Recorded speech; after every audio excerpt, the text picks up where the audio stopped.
tiang-tiang pancang pembangunan yang dilakukan Mangkunegara 7 memang masih berdiri kokoh dan berfungsi sebagaimana dahulu. Angin perubahan yang dibawa Mangkunegara 7 di banyak bidang membawa Jawa pada sebuah zaman baru. Tidak saja pembangunan infrastruktur, tetapi juga khasanah intelektual.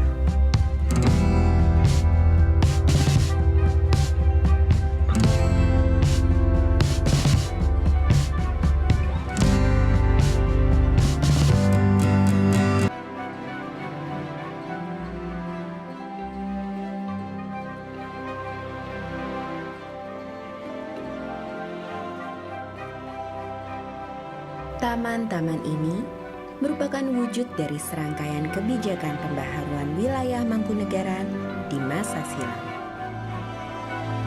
Di sini, keharuman nama Mangkunegara 7 masih hidup di dalam batin masyarakat luas.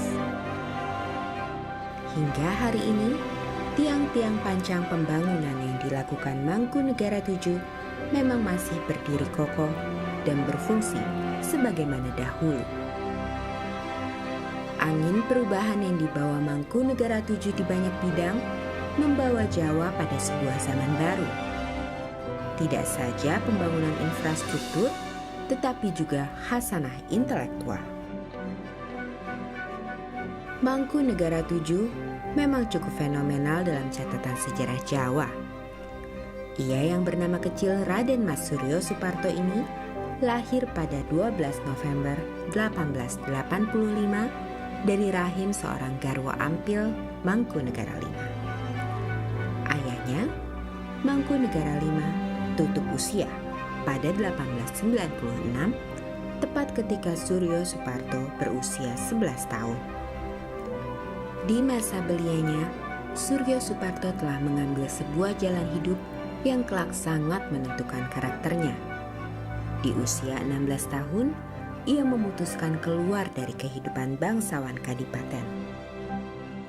Dari jalan yang diambilnya itu, ia menjadi juru tulis bantu Bupati Demak, membaca karya-karya Multatuli, dan berkirim surat dengan sejumlah orang di Belanda.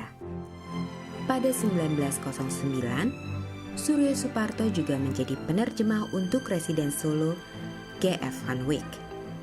Selama 4 tahun bekerja pada Residen, ia juga aktif dalam organisasi Budi Utomo.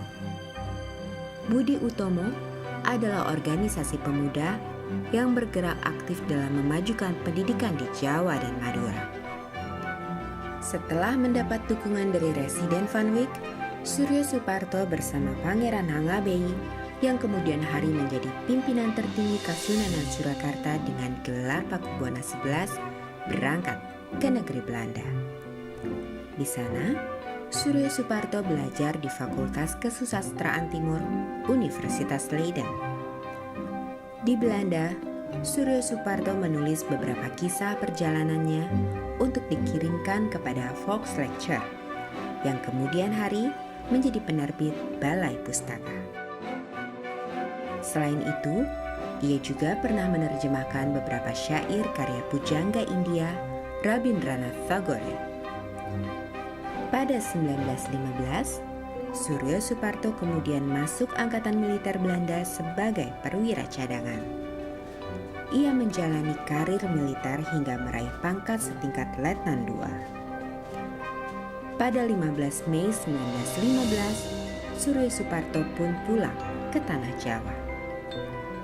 Pertengahan 1916, Suryo Suparto dilantik sebagai penguasa Kadipaten Mangkunegaran dengan gelar Kanjeng Gusti Pangeran Adipati Aryo Mangkunegara 7.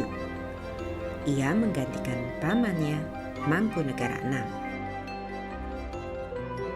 6. Berbekal pengalaman selama belajar di Leiden, aktif di Angkatan Militer Belanda, dan hubungannya yang harmonis dengan Ratu Belanda, Mangkunegara 7 pun memulai tatanan pemerintahan baru di Kadipaten Mangkunegara.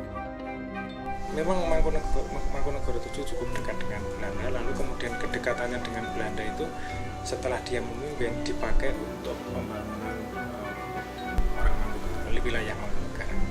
Melalui Mangkunegara itu dia ingin mengubah Jawa Belanda dulu kan pernah namanya politik welfare policy atau politik etis, itu yang dikembangkan sejak tahun 1902 sampai tahun 1930-an lah. Nah, itu kan karena ide-ide dari Van der Venter, ide-ide tekanan-tekanan dari Rousseau itu berpengaruh terhadap cara berpikir Mangkunegara VII. Lalu dia ini ingin memadukan antara modern dan tradisional, antara Bar, Western, and Java. Di tahun pertama jabatannya, Mangkunegara VII memfokuskan upaya-upaya kesejahteraan bagi rakyat kecil melalui pendidikan. Sekolah-sekolah ini merupakan sarana dalam bidang pendidikan Belanda yang dilanjutkan pengelolaannya di masa pemerintahan Mangkunegara VII. Kepiawaiannya di bidang teknik juga mendorongnya untuk mendirikan sebuah radio di Solo.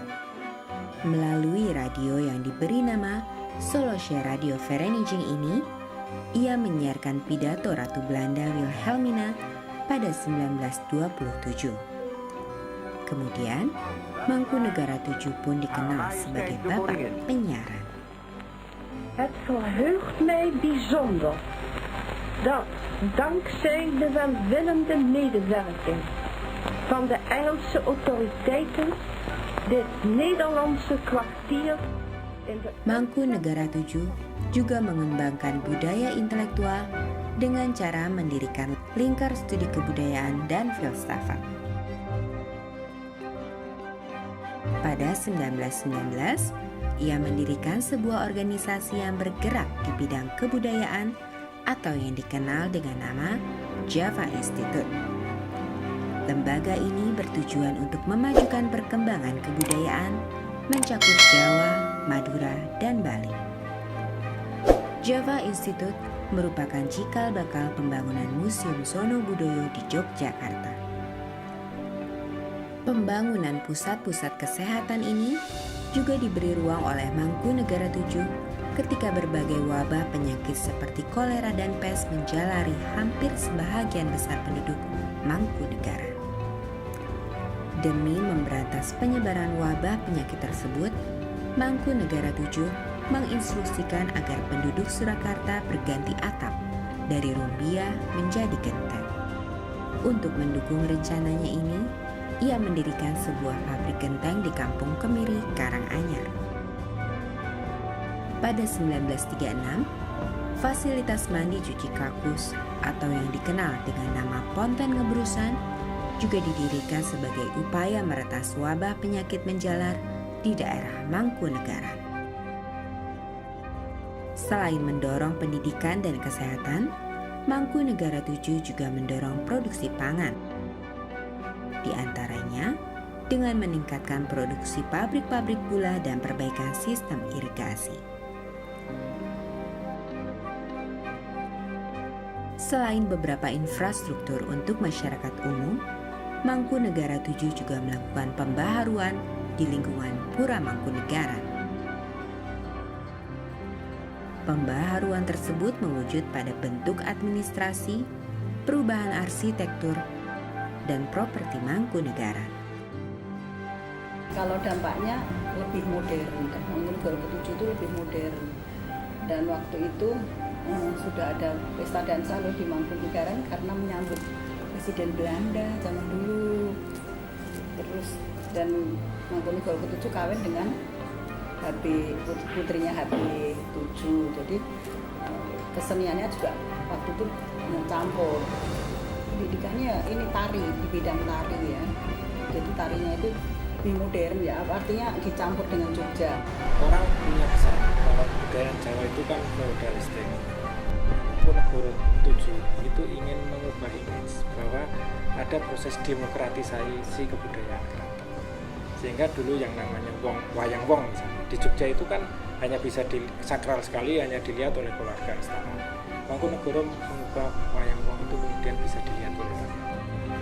Berkat kepiawaiannya mengelola konsep modernisasi pada masa itu, hingga hari ini wujud dari pikiran tersebut masih terus hidup bersama masyarakat. Mangkunegara VII dengan segala keterbukaannya pada pengaruh dunia internasional berhasil mentransformasikan wawasannya kepada masyarakat untuk sebuah kemajuan penghidupan yang lebih baik.